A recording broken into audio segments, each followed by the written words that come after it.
우리 명절 잘 보내고 계시나요? 자, 우리 서로 축복하며 인사하실까요? 예, 잘 오셨습니다. 잘 오셨습니다. 잘 오셨습니다. 예, 잘 오셨습니다. 네, 잘 오셨습니다. 네, 이렇게 보니까 우리 며느리들의 얼굴이 많이 부어 있는 것 같은 예, 많이 쉬셨어요. 예, 명절 또 한편으로는 반갑고 또 한편으로는 또 좀 아이고 음식 준비에 힘들기도 하는 것도 사실입니다만, 그러나 전체적으로 보면 역시 하나님의 은혜의 귀한 날들이 아닌가 싶습니다.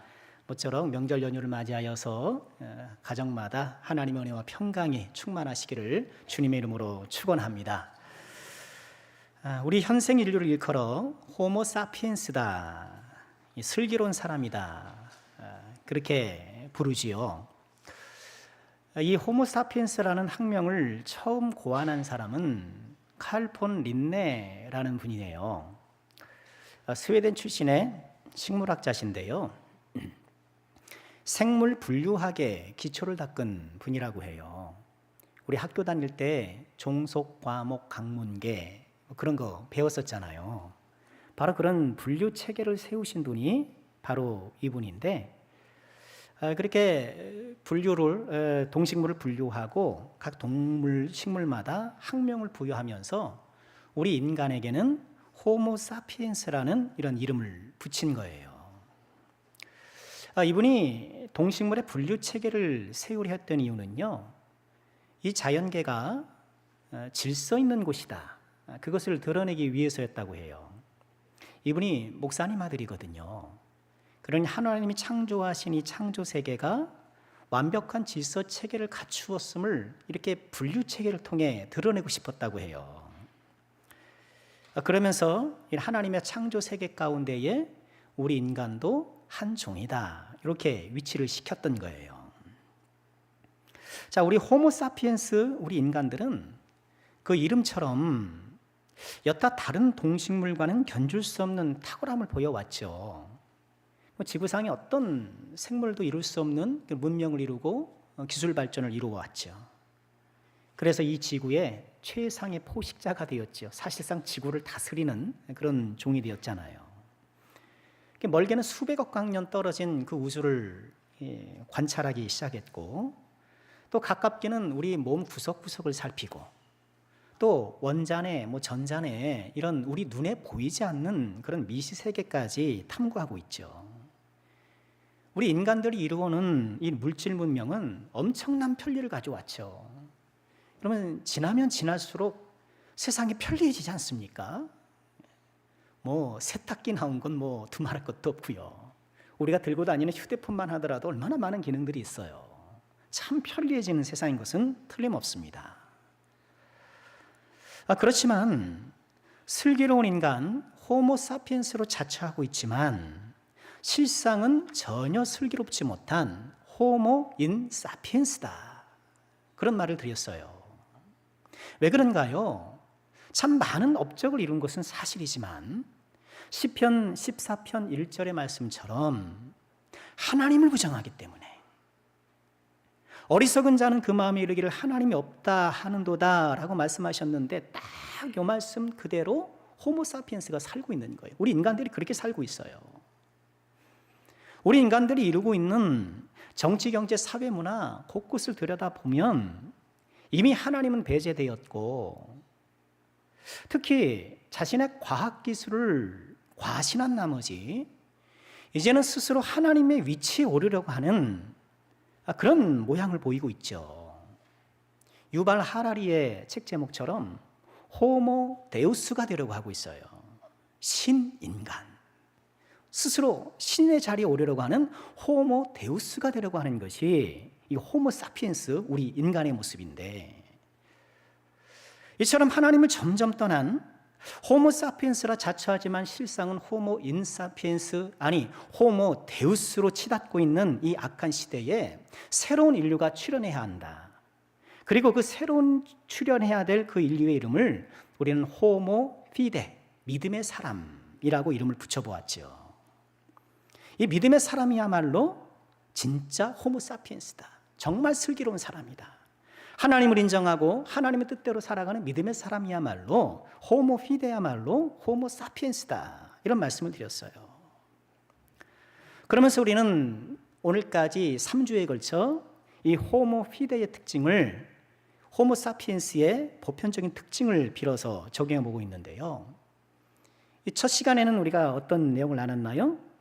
호모 피데의 첫 번째 요건으로 직립보행, 성경적 표현으로 바꾸면 일어나 걸으라. 사도행전 3장에 나면서부터 걷지 못했던 분이, 그래서 성전 문턱에 앉아서 구걸로 연명했던 분이 나사렛 예수의 이름으로 일어나 걸었던 것을 우리가 묵상하며, 우리가 세상과 하나님 나라 경계선 그 문턱에 앉아서 은혜의 부스러기를 받는 것으로 만족하지 말고 이젠 일어나 걸어 성전 안에 들어가 하나님 전전 앞에서 걷기도 하고 뛰기도 하면서 그런 생동감 넘치는 직립보행적 영적 생활을 하자, 그렇게 도전을 했습니다. 두 번째 시간이었던 지난 주일에는 호모피데의 두 번째 특징으로 도구 사용과 큰 머리라는 제목으로 함께 살펴보았지요. 인간이 도구를 사용하면서 더욱 지혜로워졌던 것처럼 우리도 영적인 도구인 말씀과 기도를 잘 사용해서 하나님 말하는 지식을 키워가자, 그렇게 같이 말씀을 적용해 보았어요. 또 우리는 어때야 돼요? 이 세상을 살아가면서 하나님이 주신 도구도 잘 사용할 줄 알아야 돼요. 내 인생에 어려움이 닥쳤을 때 어때요? 말씀과 기도라는 도구를 사용할 줄 알아야 돼요. 지난 주일 오후에 우리 선교사님이 말씀을 전해주셨고, 주일 저녁에 선교사님하고 우리 당회원들이 같이 식사를 하게 되었어요. 근데 식당 사장님이 음료수를 서비스로 주신 거예요. 음료수. 그런데 병따개를 안 주셨네. 그래서 제가 이거 어떻게 해야 되나? 병따개를 좀 달라 그래야 되나? 막 그렇게 막 망설이고 있는데 어떤 장로님이요, 숟가락으로 뽕 따시는 거예요. 역시 사람은 도구를 사용할 줄 알아야 돼요. 사용할 줄 아는 사람과 사용 못하는 사람이 있는 거예요. 이렇게 도구를 사용해서 병뚜껑을 탁 여는 것처럼 우리에게 주신 말씀과 기도의 도구를 사용하여서 우리 인생에 막혀있는 뚜껑들을 좀 뽕뽕 여시고, 그럼 하나님께서 주신 은혜를 누리시기를 주 이름으로 축원합니다. 자, 오늘은 마지막 시간으로 호모피데의 네 번째 요건으로 사회적 출산이라는 부분을 함께 생각해 보고자 합니다. 이 사회적 출산이라는 용어를 저는 이상희 교수라는 분의 책을 통해서 처음 접했는데요. 이상희 교수라는 이런 분은요, 여자분인데 캘리포니아 대학교 리버사이드 캠퍼스에서 인류학을 가르치는 그런 교수님이세요. 그러니까 한국인 최초의 고인류학자라고 해요. 고인류학이라는 것은 사람 화석을 연구하는 그런 학문인데요. 유럽인들, 서양 사람들이 주류를 이루고 있는 이 분야에 우리 한국 사람으로는 최초로 학자가 되어서 왕성한 활동을 펼치고 있더라고요. 저도 이 본 설교 시리즈를 준비하면서 이분의 책을 한 3권 읽고요. 또 유튜브에 올라와 있는 그분의 강연을 참 여러 번 들어봤어요. 그분이 기독교인이세요. 근데 기독교인인데 진화론을 따르는 분이세요. 그분은 하나님이 창조하셨지만 진화를 통해서 좀 역사하셨다라고 그런 입장인데, 물론 본인의 어떤 신앙적 입장을 이렇게 구체적으로 설명하는 내용이 없어서 제가 명확히는 모르겠지만 그런 입장을 유신 진화론이라고 우린 그렇게 봐요. 아마도 그런 입장이었던 것으로 보이는데, 그러니까 우리는 성경에 쓰여 있는 대로 6일 동안 하나님이 창조하셨다고 믿지만, 이제 유신 진화론을 믿고 있는 분들은 하나님께서 창조하셨지만 이런 진화론 쪽 방법을 사용하셨을 것이다, 이렇게 생각하는 그런 분들이에요. 우리의 입장과는 좀 다르긴 합니다만, 여러분 그렇다고 우리가 과도하게 배격하는 것은 좀 그런 것 같아요. 과학적 사실이라는 것은요, 늘 잠정적이에요. 여러분 그걸 아셔야 돼요. 잠정적이어서 새로운 증거, 새로운 원리들이 발견되면 언제든지 바뀔 수 있는 것이 이 과학적인 사실들인 거예요. 환경에 따르면 달라요. 여러분 물리적 법칙도 마찬가지잖아요. 여러분 공을 위로 던지면 아래로 떨어져요, 안 떨어져요? 떨어지잖아요. 근데 그게 어디서 떨어져요? 우선 지구에서만 그런 거예요. 우주 공간에서 위로 던지면 어때요? 그냥 쭉 날아가는 거예요. 새로운 환경과 또는 새로운 증거와 어떤 법칙이 생기면 과학적 사실이라는 것은 얼마든지 바뀔 수 있는 것이거든요. 그래서 과학이 발달하면 발달할수록 성경의 진리가 더욱 분명하게 드러날 것이라고 저는 봐요. 그래서 우선 하나님을 믿지만 그러나 부분적으로 좀 입장이 다른 분들을 우리가 과도하게 막 이렇게 배격할 건 아닌 것 같아요. 우리 좀 더 기다려주고 그리고 성경의 진리가 명확하게 입증될 때까지 또 우리가 또 바라봐주는 것도 너그러운 자세인 것이 분명해 보입니다. 자, 그런데요, 이 이상희 교수라는 분에 따르면 우리 인간의 출산은 다른 동물들의 출산과는 확연히 다른 특징을 보인다는 거예요. 대체로 동물들은 출산을 하려면 다른 동물들이나 이런 방해꾼이 없는 그런 조용한 곳으로 혼자 가서 낳는다는 거예요. 출산을 앞두고 잔뜩 경계하게 되고 심지어 다른 동물이 보면 낳은 새끼를 죽이기도 한다는 거예요. 그렇죠. 내가 낳은 새끼를 다른 천적이 보게 되면 그냥 한입거리 아니겠습니까? 그러니 천적의 눈을 피해서 어떻게든지 피해서 새끼를 낳는 이른바 고립 출산을 한다는 거예요. 그런데 우리 사람은, 호모 사피엔스는 반대라는 거예요. 출산할 때 물론 밭에서 김마다가 막내를 낳았다 그런 무용담 수준의 이야기도 있긴 합니다만 사람은, 인간은 다른 사람들이 보는 가운데 다른 사람들의 세심한 돌봄과 도움 속에서 출산한다는 거예요. 여러분 그렇죠? 여러분 아궁이에 불 때다가 막내 놓고 그런 분들이 있을런지 모르겠습니다만 보통은 그렇다는 거예요. 이런 고립 출산이 아니라 혼자 고립돼서 남몰래 출산하는 것이 아니라 다른 사람들의 돌봄과 도움 속에 출산하는, 그래서 사회적 출산이다 이렇게 이름을 붙인 거예요. 그리고 이렇게 사회적 출산을 하게 된 이유를 진화생물학적으로 설명하더라고요. 그러니까 이 사람은 다른 동물과 달리 직립보행을 한다잖아요. 직립보행을 하잖아요. 직립보행을 하는 터에 골반이 작고 그래서 산도가 좁다는 거예요. 골반은 작고 산도는 좁은데 머리는 커요.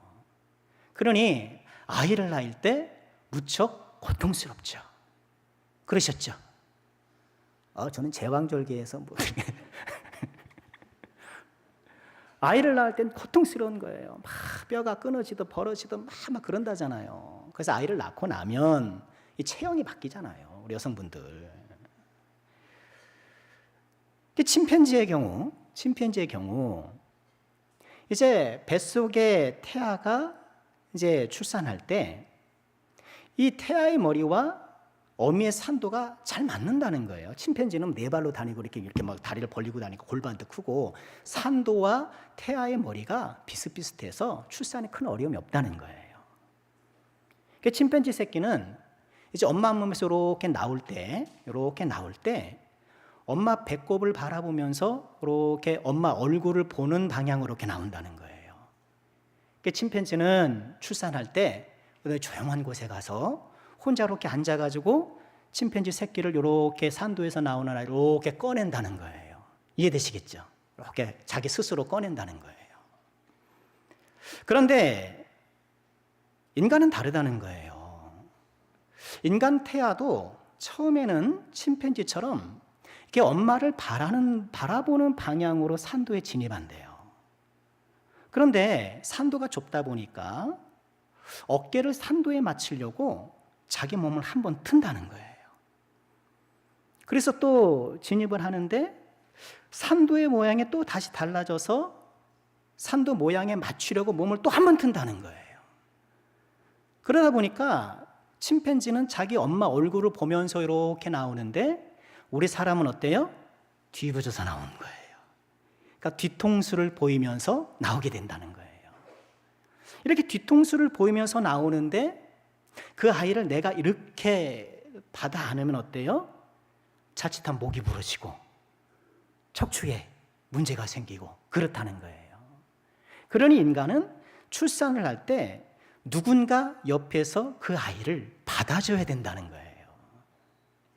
그래서 인간은 나면서부터 누군가의 도움이 필요한, 협력이 필요한 그런 사회적인 존재다. 뭐 그렇게 설명을 해요. 뭐 전부 다 뭐 처음부터 끝까지 뭐 우리가 다 뭐 사실로 받아들일는지는 모르겠으나 여하간 우리 인간이 출생할 때 다른 사람의 도움이 필요한 것은 사실이에요. 여러분, 이처럼 호모사피엔스가 사회적 출산을 하는 것처럼 우리 호모피데 믿음의 사람들도 사회적 출산을 해야 된다. 저는 그 말씀을 함께 적용해 보고 싶은 거예요. 호모피데는 특별히 영적 출산을 해야 할 존재들이라는 거예요. 영적 출산 뭐겠습니까? 전도를 통해 새 생명을 출산하는 거예요. 자금의 대한민국의 사회 문제가 낮은 출산율이라는 것을 우리가 귀가 따갑게 듣고 있지 않습니까? 작년도 합계 출산율이 0.78, 한 명도 채 안 되잖아요. 20년 전인 2002년에는 1.178명이었어요. 그로부터 20년 전인 1982년의 출산율은 2.39였어요. 그의 10년 앞선 1972년도의 출산율은 4.12였어요. 그분에 태어난 분들은 셋째, 넷째 된 분들 많이 계셔요. 그렇죠? 그런데 지금 한 명도 채 낳지 않으니까. 제가 일전에도 말씀드렸잖아요. 우리 군산에서 2020년에 한 해 태어난 아이들이 1163명이에요. 2020년에 태어난 게. 2010년, 10년 전에 태어난 애들이 2600여 명이에요. 그러니까 10년 새 반도 안 되는 거예요. 2020년에 태어난 아이들이 지금 2023년이니까 우리 나이로 몇 살이죠? 한 4살쯤 됐잖아요. 그러니 교회로 치면 어때요? 이제 영하부 혹은 유치부에 출석할 수 있는 아이란 말이에요. 군산에서 태어난 아이가 1000명 정도인데 군산의 교회는 700개예요. 그러니까 한 교회에 그 아이들 유치부가 2명 가면 대단한 거예요. 산술적으로 보면. 그러면 군산에서 그때 태어난 1000몇 명이 다 교회 다니냐? 그것도 아니잖아요.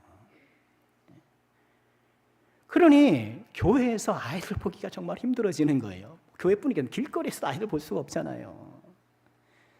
제가 우리 교회 부임했을 때 이제 새벽 예배 끝나고 집에 갔다가 이제 아침에 이렇게 출근할 때쯤 되면 그 버스 정류장 앞에 어린이집 버스들이 참 많이 왔어요. 그때까지만 해도. 그래서 아이들이 막 바글바글 해가지고 엄마들이 태워주고 잘 가라 어쩌고저쩌고 하면서 그런 장면을 참 많이 보았는데 요새 못 보겠는 거예요. 정말 못 보겠어요. 어린이집 차를 별로 볼 수가 없고 길거리에서 아이들 볼 수가 없고. 자, 이렇게 출산율이 저하되는 것이 우리 사회 문제라고 이렇게 얘기를 하는데, 근데 가만 생각해 보면 당장에는 문제일 수 있겠지만 또 그렇게 큰 문제가 아닐 수도 있어요. 왜냐하면 또 인구에 맞게 사회 구조나 체계를 이렇게 좀 바로 잡아가면 되잖아요. 지금 이 땅에 인구 몇백만밖에 안 됨에도 불구하고 잘 사는 나라들이 얼마나 많이 있어요. 그러니 지금 어떤 체계를 유지하고 어떤 시장 경제를 유지하고 이런 국가의 군대나 이런 것들을 유지하기 위해서 적정 인구는 필요하긴 하지만 그것이 못 채워진다고 해서 크게 그냥 엄청난 문제가 생길 것 같진 않아요. 제 개인적인 생각입니다만. 정작 더 큰 문제는 뭘까요? 이런 출산율 저하보다 영적 출산율의 저하예요. 영적 출산율의 저하 몇 프로나 될까요? 하나에 낳는 아이들 그런 수치 말고 한 사람이 예수를 믿고 평생 예수를 믿으면서 영적인 출산을 하는 퍼센테이지는 과연 몇 프로가 될까? 탈교회화가 가속화되고, 다 교회 안 다녀요. 젊은 애들 보십시오. 교회 안 다닙니다. 뭐라 다니냐는 거예요. 탈교회화가 가속화되고, 반면에 새롭게 예수님을 믿는 사람들은 점점점 줄어들고 있는 거예요. 믿음을 버리는 사람들은 늘어나는데 새롭게 믿기로 하는 사람은 점점 줄어드는 거. 더 큰 문제는 호모피데인 이 믿음의 사람들인 저와 여러분들이 영적인 출산에 도무지 무관심하다는 거예요. 오늘 우리가 본문으로 삼은 고린도전서 4장 15절 말씀. 고린도전서, 이 고린도 교회가 어떤지 우리 남성교 성도님 잘 알 거예요. 막 다퉜잖아요. 바울파, 게바, 바볼로파, 막 이래가면서 그리스도파 하면서 막 다퉜잖아요. 그들에게 권면하면서 바울 사도와 고린도 성도들이 얼마나 영적으로 친밀한 관계인지를 설명하면서 오늘 말씀을 한 거예요. 그리스도 안에서 1만 스승은 있으되 아버지는 많지 않다. 그리스도 예수 안에서 내가 복음으로 너희를 낳았다 하면서 복음으로 내가 너희를 낳았다. 영적인 부모 자식 관계다. 이렇게 관계의 깊이를 이야기하고 있는데 1만 스승은 있으되 아베는 많지 않다. 이건 고린도 교회에 대한 진단이에요. 그리고 이 진단은 21세기 우리 교회, 조국 교회, 우리에게도 그대로 적용되는 진단이라고 저는 봐요. 1만 스승은 있으되 아버지는 많지 않다. 여러분, 이 세상은 정말, 여러분, 저와 여러분이 살아가는 지금 이 세상은요, 선생이 넘치는 세상이에요. 이전에는 자기 주장을 하기가 참 어려웠어요. 내 주장을 이야기해 주는 데가 없잖아요. 좀 내지 실어주는 데가 없잖아요. 방송이 3개밖에 없으니까 방송 타는 게 하늘의 별따기 아니겠습니까? 신문도 지면 신문이 몇 개 안 되니까. 그러니 방송에 나왔다는 게 막 자랑이 되고, 요즘도 그렇지만 신문에 나왔다는 게 어떤 권위를 받고, 신문에 났어, 막 권위가 되고 막 그랬었잖아요. 그런데 요즘에는 나의 주장을 펼치고 내 주장을 알릴 매체들이 너무너무 많은 거예요. 너도 나도 유튜브 방송하고, 너도 나도 이제 인터넷 언론들이 많고 방송들이 많으니까 내가 조금만 있으면 내가 하고 싶은 얘기 세상에 막 하고 수 있는 거예요. 이렇게 자기 주장을 펼칠 도구가 많다 보니까 어때요? 세상 다 선생투성이에요. 다 선생이에요. 다 선생님, 다 스승 노릇해요. 축구 중계 보면 어때요? 다 감독이에요. 빼라, 집어넣어라, 저게 뭐냐, 전술이 저 뭐냐. 정치 댓글 보면 다 정치 평론가예요. 다 경제 전문가예요. 얼마나 똑똑한지, 얼마나 비판을 잘하는지, 온 세상이 선생천지예요. 여러분, 교회도 좀 그렇지 않나요? 우리가 신앙생활 좀 하고 내가 은혜를 좀 받으면 자칫 자꾸 가르치려 들 수가 있어요. 이건 이렇다, 저건 저렇다, 딱딱 판단하고 규정합니다. 개척교회 하는 친구가 그러더라고요. 교회에 이렇게 새로 등록하는 분들 얼마나 반갑까요? 반갑잖아요. 다 가르친대요. 목사님 설교는 이렇게 해야 되고요. 목사님, 신방은 이렇게 하셔야 되고, 안내는 이렇게 해야 되고, 견해하고, 근데 자신들이 이제 경험에 비추어서 다 가르친다는 거예요. 그러고 얼마 지나면 또 안 나온다는 거야.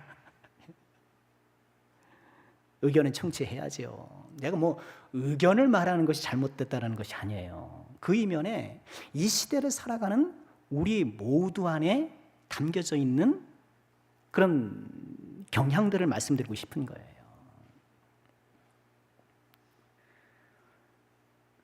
이 세상에 완벽한 교회는 없어요. 그렇죠? 여러분, 이제 대형교회 보면 막 시스템이 잘 돼 있고 막 잘 돌아갈 것 같잖아요. 막상 들여다보면 웃기지도 않은 일이 많아요. 한때 제자 훈련 바람을 우리 대한민국에 다 일으켰던 그 대형교회, 교회 분란이 오니까요, 교회 출입문 용접하고 시뻘건 현수막 막 걸어놓고 난리가 나더라고요. 제자 훈련 그렇게 받았어도 마귀 제자 노릇하더라고요. 순간 탁 돌아가니까 사람들이. 그렇게 우리가 다 허약한 거예요. 교회 체계화 시스템은 중요하지만 더 중요한 것은 우리 각자의 생활 시스템이에요.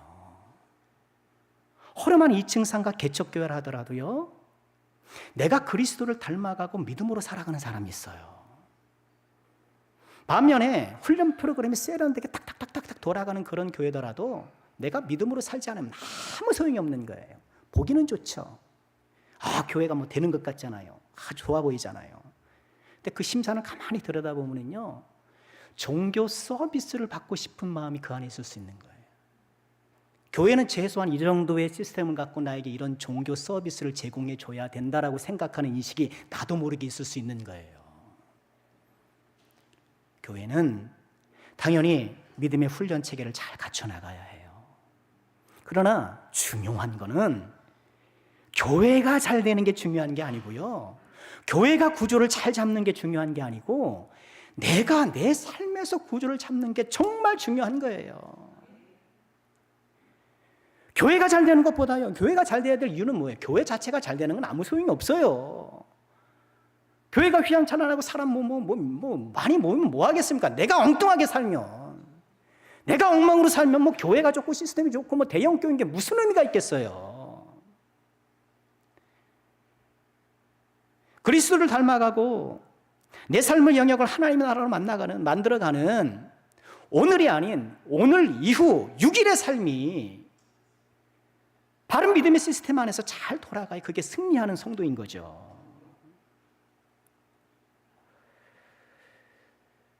스승은 많으나 아버지가 없다. 스승은 많으나 아버지가 없다.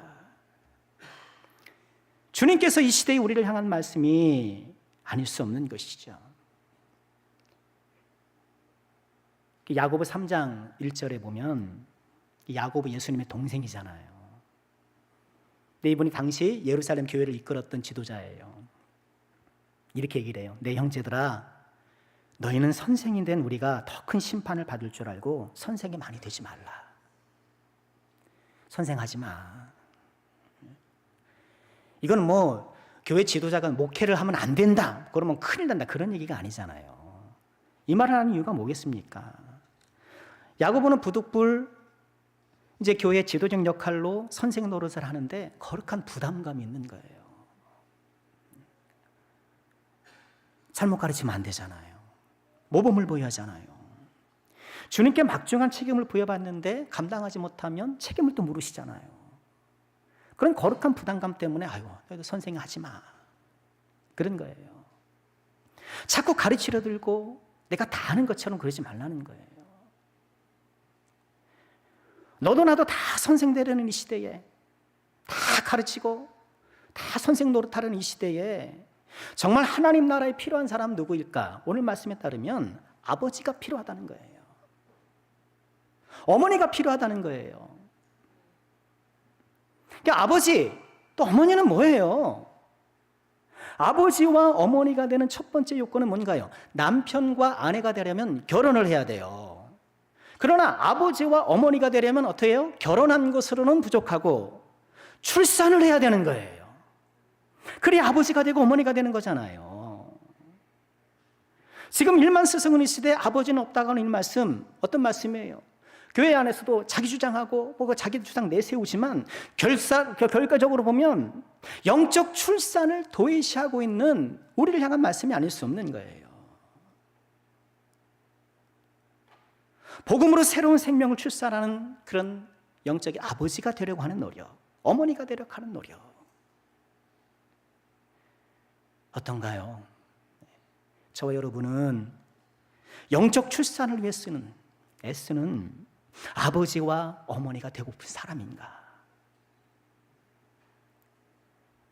우리 사회 저출산 원인이 출산을 하려고 하고 싶은데 안타깝게 못하는 분들도 계시지만 출산 자체를 안 하려고 하는 분들도 계시다는 거는 그게 특별히 건강 이상이 없는데 뭐하러 해놨느냐는 거예요.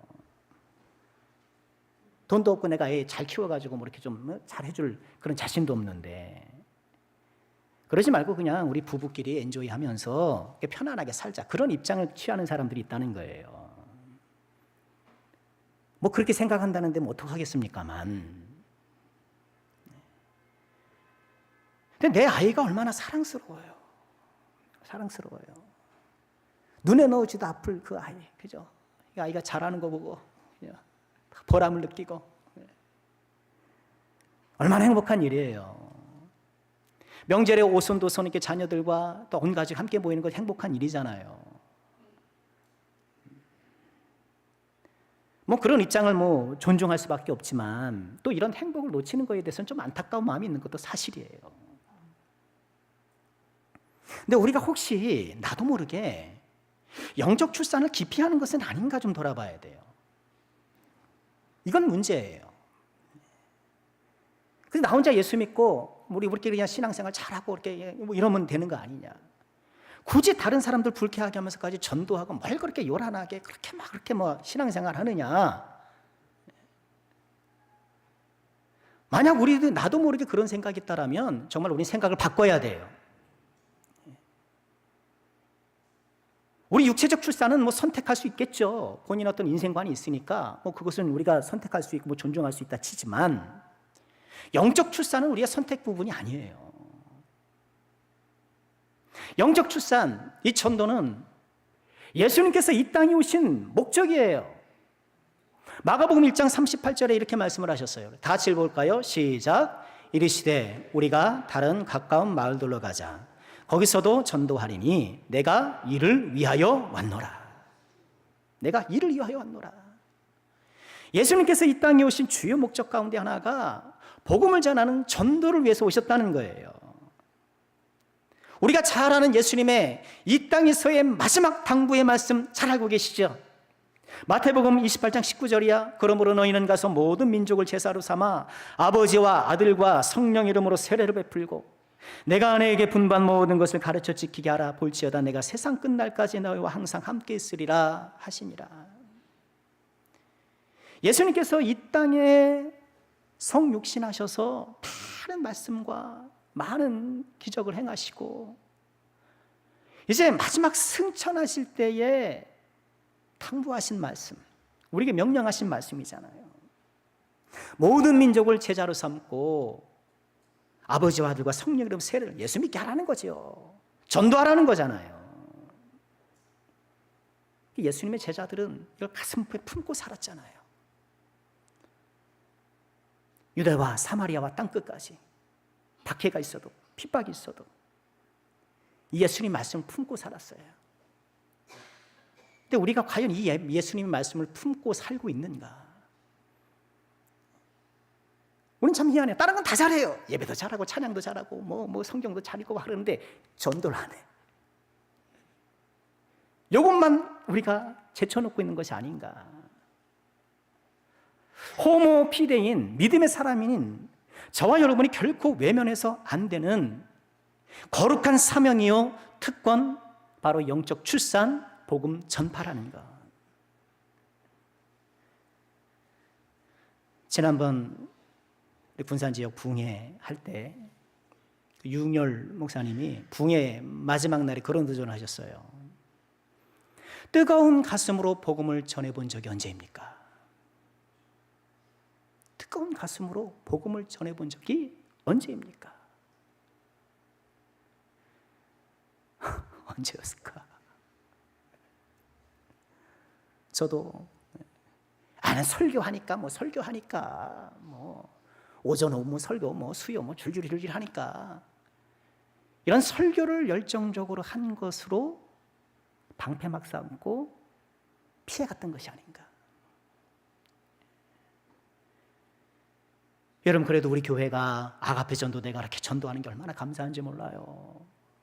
힘들으셔서 생수도 나눠주고 휴지를 나눠주고, 여러분 누가 전도하면 누가 쳐다나 봅니까? 무슨 이상한 거 주는 줄 알고 째려보지 않으면 다행이에요. 그런 사람들의 무언의 반발을 무릅쓰고 복음을 전하는 귀한 종들이 있어서 얼마나 감사한지 몰라요.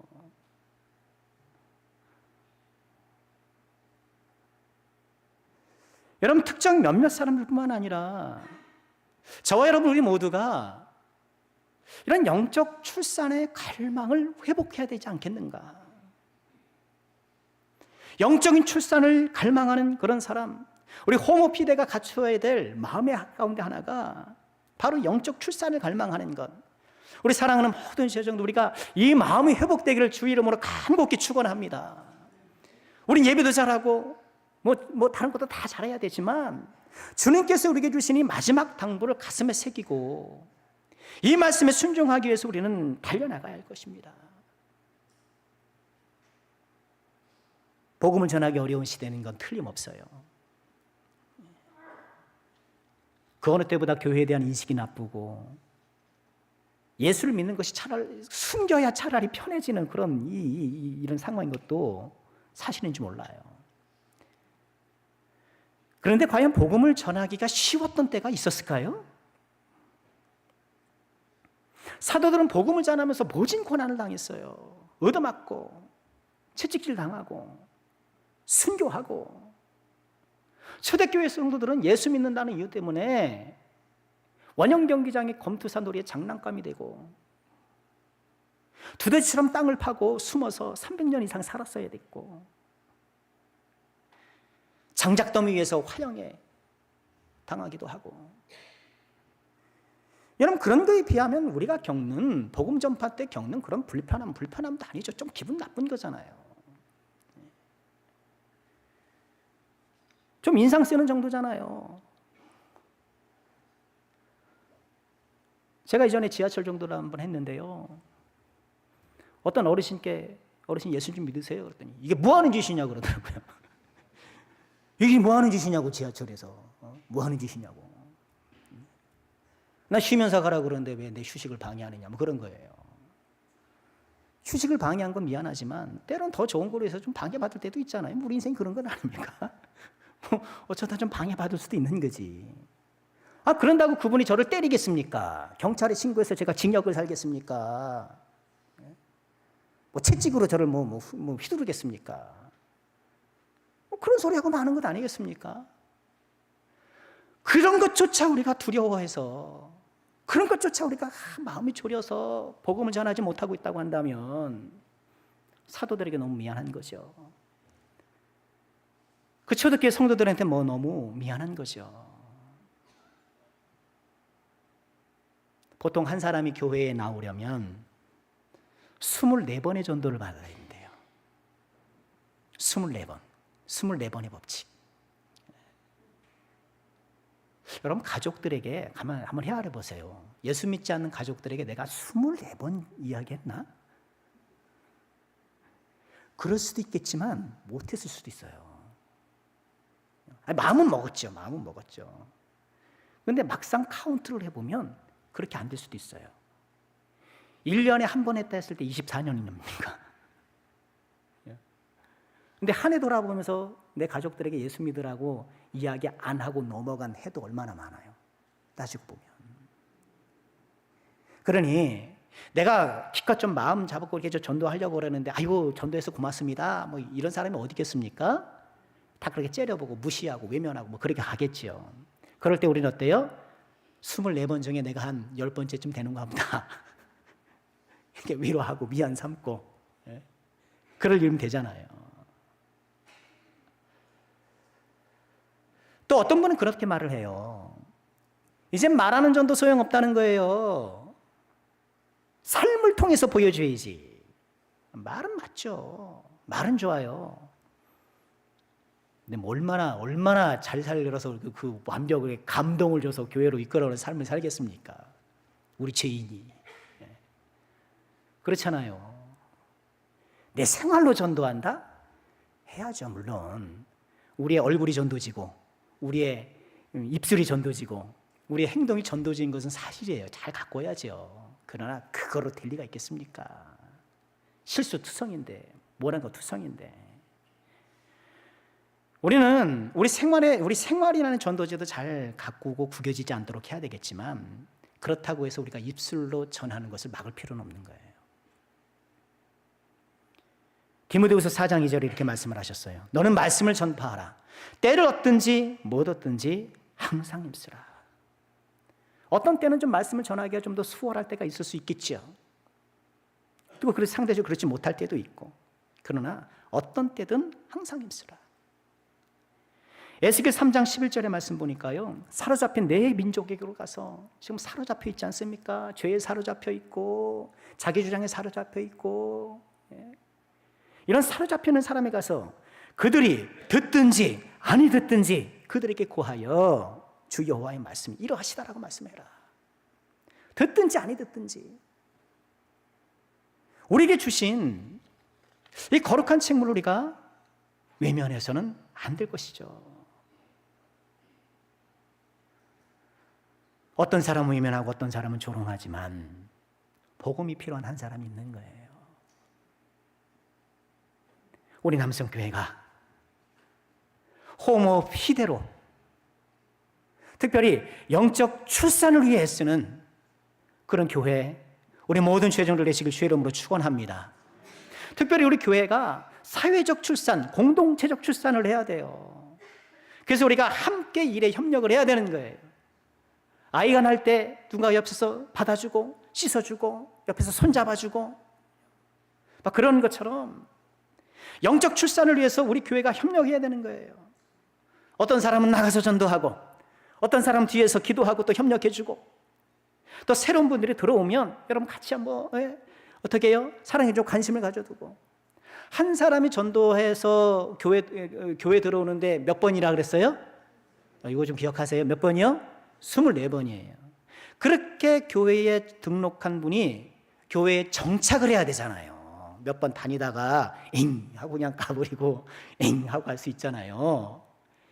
이렇게 교회에 새로운 분이 정착을 하려면 10명이 인사를 하면 된대요. 10명이 인사를 하면 우리 교회가 부흥하기를 원한다면, 영적 출산을 하는 교회가 되기를 원한다면 우리 교회 새로 오신 분들에게 어떻게 해야 돼요? 내가 다가가서 인사해야 되는 거예요. 다가가서 인사하시길 주의 이름으로 축원합니다. 내가 우리 교회 먼저 다녔으니까 나한테 먼저 인사하라고 오시오. 그거 아니에요, 그죠? 그럴 분 안 계시죠? 새로 오셨습니까? 저는 아무개 집사입니다. 너무 반갑습니다. 뭐 그런다고 해서 그 인생 책임지라는 거 아니잖아요. 내가 인사하면 저 사람들에게 묶여가지고 내가 뭐 하는 그런 거 아니잖아요. 우리 교회 공동체가 사회적 출산을 하는, 공동체적 출산을 하는 그런 출산 공동체가 될 때 호모피데 하나님께서 기뻐하시는 그런 믿음의 사람, 믿음의 교회가 될 것이겠죠. 하나님께서 우리 교회에 큰 선물 주시잖아요.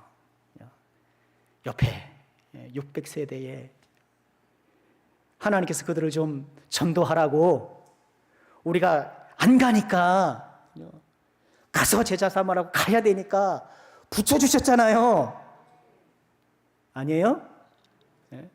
하도 안 가니까 사람들을 끌어다 주셨네. 끌어다 주셨는데 우리가 이분들을 그냥 방관하고 있으면 되겠습니까? 안 되겠습니까? 다시 한번 우리가 마음을 새롭게 하여서 호모피데 정말 믿음의 사람답게 영적 출산을 사모하고 스승보다는 아비가 되고 어미가 되기를 노력하는 이 거룩한 성도가 되어서 날마다 새 생명을 출산하는, 그래서 영적인 이 신생아들의 소리가 막 울리는 그런 교회. 여러분, 아이들이 울면 얼마나 반갑습니까 요새, 그죠? 교회 와서 좀 아이들이 막 울었으면 좋겠어요.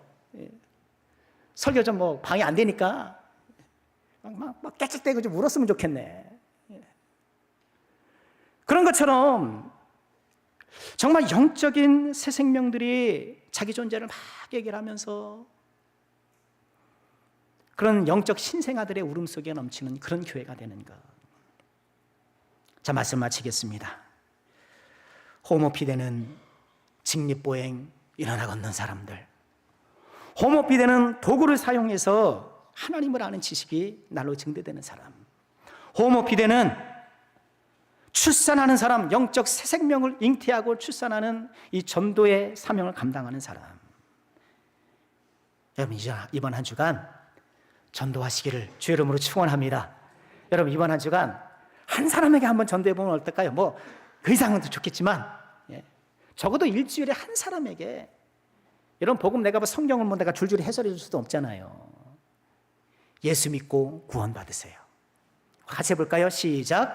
예수 믿고 구원 받으세요. 뭐 자꾸 설명하려고 그러지 마세요. 뭐 따지고 들어오면 내가 반박하기도 뭐 쉽지 않고 막 그러잖아요. 성령께서 도와주실 것을 믿고 예수 믿고 구원 받으세요. 뭐라 그래도 그래도 예수 믿고 구원 받으세요. 다시 한번 해보겠습니다. 예수 믿고 구원 받으세요. 예수 믿고 구원 받으세요. 이번 한 주간 가까운 사람, 먼 사람에게 예수 믿고 구원 받으세요. 이런 영적 출산을 위한 아름다운 순종이 우리 가운데 있게 되기를 주님의 이름으로 축원합니다.